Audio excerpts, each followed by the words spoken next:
Up till now, we've gotten away with treating everything like a spherical cow. This guy right here, he doesn't have much, he's not very large, and so I can imagine him as a point charge.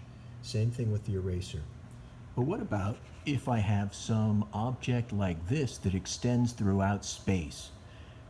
In practical terms, I want to draw a free body diagram. Where do I place the weight? Where is the weight acting from? And the answer to this is what we call the center of gravity or the center of mass. How do I find the center of mass? In practical terms, I can do this. I'm going to take my bear friend here, who is at the end of a piece of string. I'm going to loop that string on this object. Oops. Hopefully, hard to do with three hands. So I've got it looped around this nut. I let them hang like this.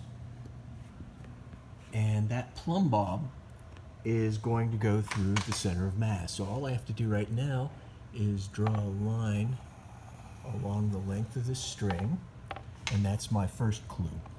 Now I'm going to hang it from a different location.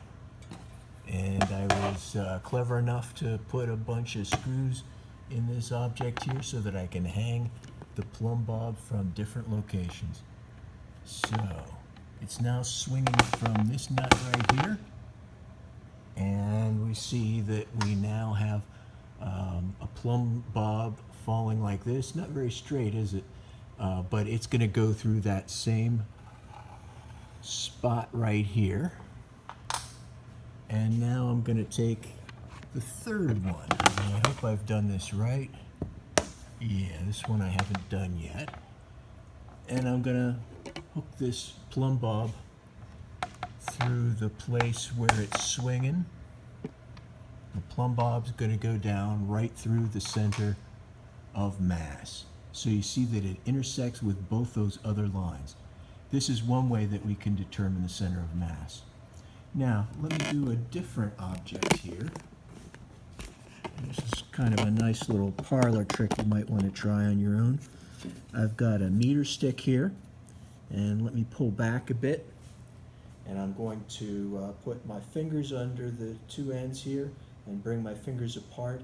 And I don't even have to look. The fingers are going to converge more or less on the center of the meter stick. Whoops.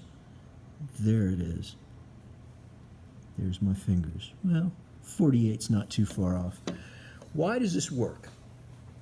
Well, if one of my fingers is far away from the center of mass, so this finger right over here is far away from the center of mass, I can feel that it's not supporting a lot of the weight. And so it's not going to have a very large normal force. It's not going to have a very large frictional force. And so it'll slip before the other one slips.